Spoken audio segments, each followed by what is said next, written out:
Hello and welcome to Section 2, Value Streams and Processes. This section will have 5 questions in the exam.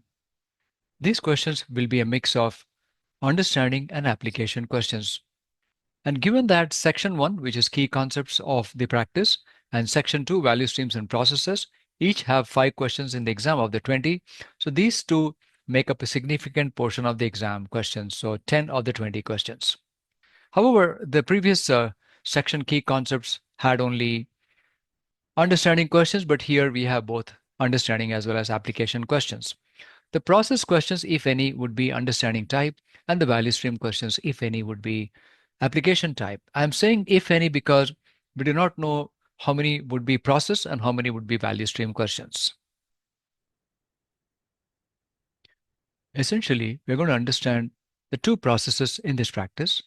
And for those two processes, the inputs, the key activities and their sequence, and the outputs. And we will also look into the value stream concept and contribution of this practice for the value streams of the organization. The two processes in this practice are as follows. 1, service request fulfillment control, and 2, service request review and optimization. So the case-to-case handling of service requests happens in the first process, the service request fulfillment control. So let's get into the first process of the service request fulfillment control. In fact, this process is in line with the PSFs. If you might remember, there were 2 practice success factors. One of them was about the optimized procedures for service request handling, and the other one was the fulfillment of the service request. So that practice success factor is mapping to this process.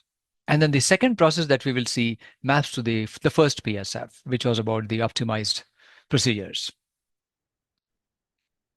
We have the table of inputs, activities, and outputs. Let's take a closer look at this.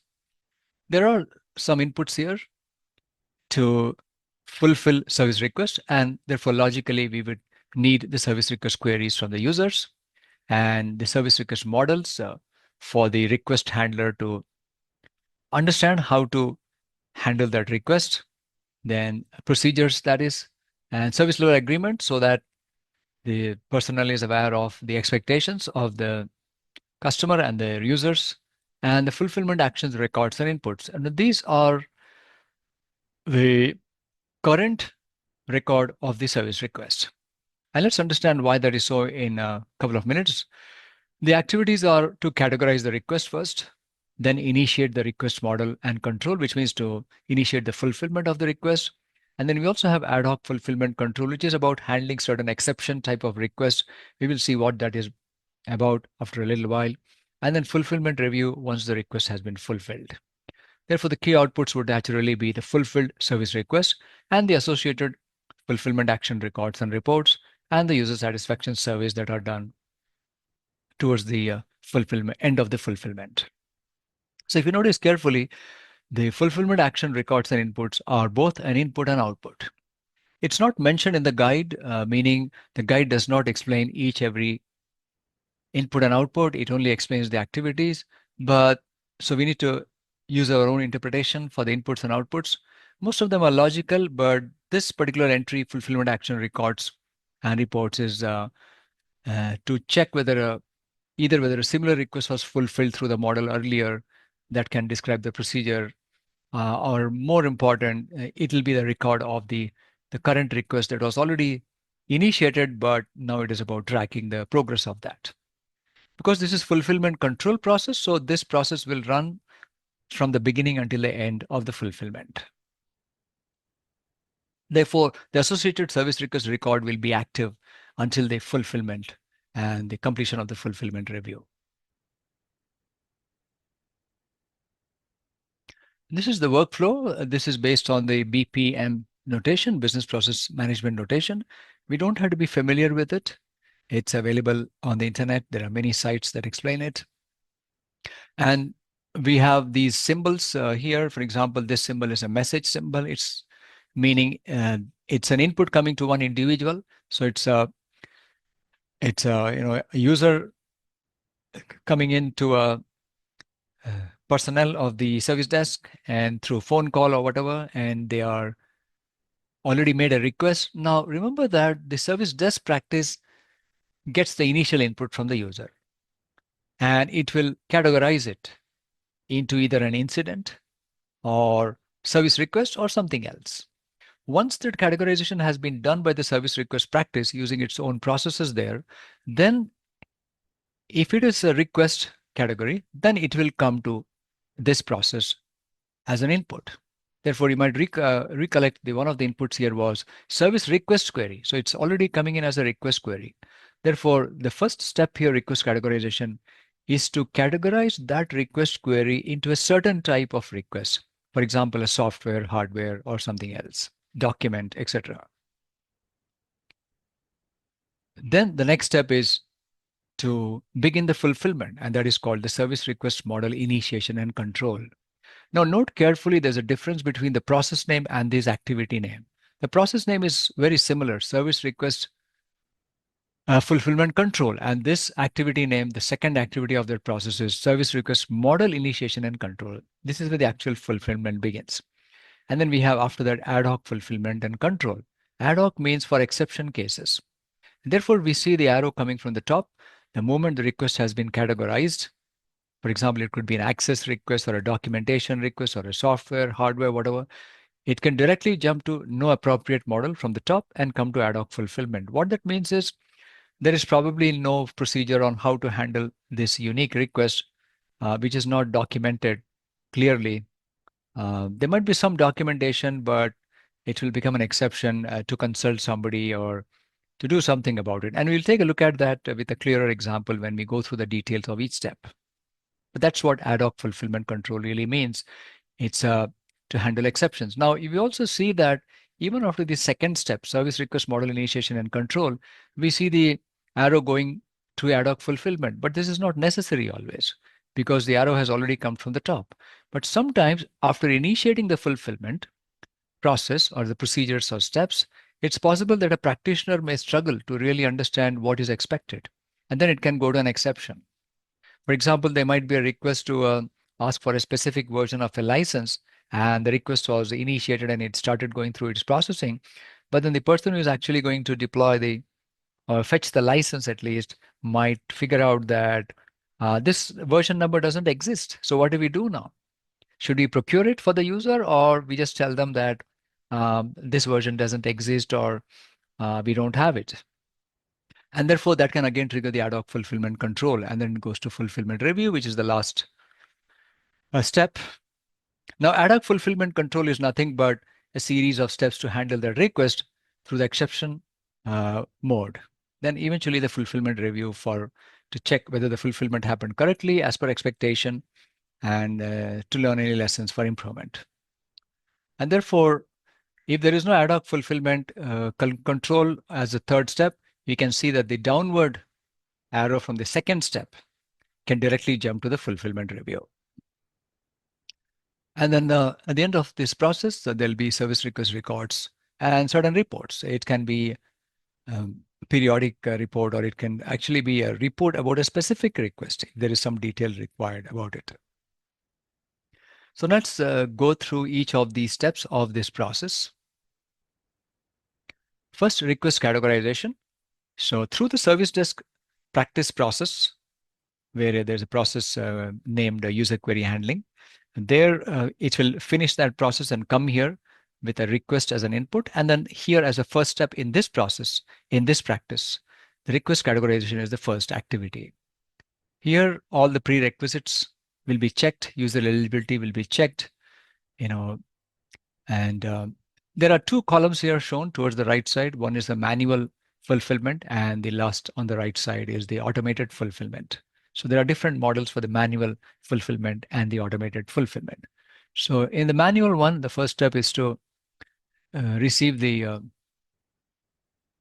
is to do the categorization of the request, and for that purpose, the request will be checked thoroughly, and who has raised it, are they eligible for it, and then based on if any questions are there, then those questions will be passed on to the user for them to answer them before the appropriate service request model is chosen, meaning the category is ascertained that this is a login category or a hardware category or whatever they had defined as those categories. And then their service request model will be chosen so that the steps to fulfill them will be clear through that model. And in the automated environment, all the checks about the eligibility and whether the request is valid or not will be automatically checked. In case something is missing, that can always be done manually with the user. Otherwise, the category is also automatically chosen. And it goes to the next step to, in fact, begin the fulfillment of the request. And that's called service request model initiation and control. In the manual way, in the middle column, the service desk agent or whoever that is will have to manually select the specialist personnel. It's already categorized in the previous steps, so they will have to assign it to a specific individual or team. So that will be done here. And in this step, any additional approvals are needed that also will be obtained. For example, if a financial approval is needed or a information security approval is needed, that will be obtained. Then, or general management approval, etc. And then here, by the way, through all these steps, the user will be kept informed about the progress. Then in the automated one, here the fulfillment can also be automated. For example, a remote install can happen immediately, automatically, or through a chat bot. The user might have been responded by the chat bot for the request. So that will happen here. But when that happens, in the automated case, the next step will be the fulfillment review. Review will be always manual. Further continuing with this on the next slide with this same fulfillment execution. So that's called service request model initiation and control. Here the request is fulfilled, as I was just mentioning, and if it's needed. So for example, if a license goes live in the environment, then the configuration item has to be updated that it's live now. So all that needs to be taken care of in parallel. Then afterwards, it's sent to fulfillment review, just like the automated case towards the extreme right. Now, ad hoc fulfillment and control happens only when there's an exception situation. So this step is not always happening. An example of an exception or ad hoc fulfillment is, let's say it's a new type of request. For example, an executive requesting backup before travel. You might remember that example I gave earlier, which is not a known request. Or someone has asked for an expensive software to be procured, which is not part of a normal request. Or somebody has asked for a server installation with high-end configuration than the normal configuration. So you see, these are a bit unusual. Or there's a request for a larger number of licenses. Yeah, let's say there's a policy to provide only one license or maybe at the same time 3 licenses max. But if somebody has asked for 5 licenses, then what to be done? So these come under exceptions. So these have to be taken care of. There should be at least some narrative in the request model on how to handle exceptions. But generally, there won't be detailed procedures on how to do it. So let's see how that works. And the first paragraph is essentially explaining what exception or ad hoc is that I explained with the example. Then, and the second para as well. So ad hoc and exception are the same. And a decision has to be made here. Should we act on it, on this exception or ad hoc situation, or just tell the user, sorry, we can't fulfill it. It's something we don't do. And the service request model will have that description, what to do for exception and ad hoc requests in general. Either deny it or either take it through some other channel like a special approval channel and process it. And there may be some general guidelines on how to process it. But the actual guidelines may not exist, and that may go for an improvement cycle. Further, a little bit more on the ad hoc fulfillment control. As I just mentioned, any ad hoc cases that are coming in should be set aside for future review of the service request model itself. And that will be happening in the other process that we haven't seen yet. So that's how it happens. And the last step, fulfillment review, whether the request was fulfilled as per the service request model with those predefined steps and whoever are supposed to fulfill them. Just want to highlight that the request model usually has the procedure, responsibility matrix, communication templates for that type of a request, how to communicate to the user and when or how frequently, those things. And even the exception handling situation scenarios and briefly and how to handle exceptions. Then also collecting user feedback is also part of this fulfillment review and to measure user satisfaction mainly. And these goes into eventually to the other process, the service request review and optimization process.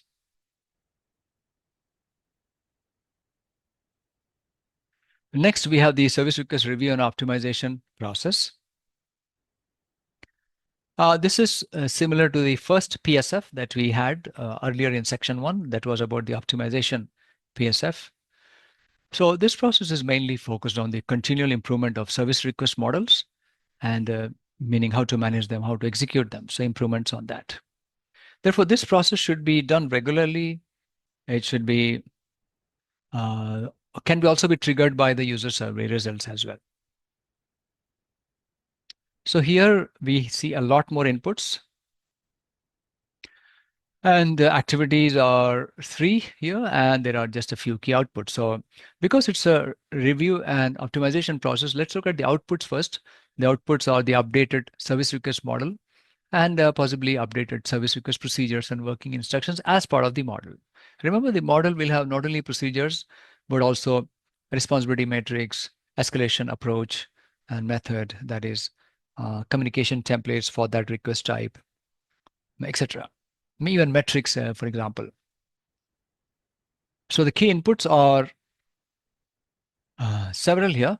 If you notice, the service request model, the current service request model input is same as the previous process. And also there's another service level agreement is also the same input as we had in the previous process, but all other inputs here are totally new. For example, the user survey results, related changes and change models in case the request involves triggering a change in case of an exception, for example, policies and regulatory requirements, service catalog. Now, service catalog is interesting. We didn't have that in the previous one to fulfill the request. But here we have them because there may be input suggested, some improvements suggested to the service catalog also, to the request catalog in particular.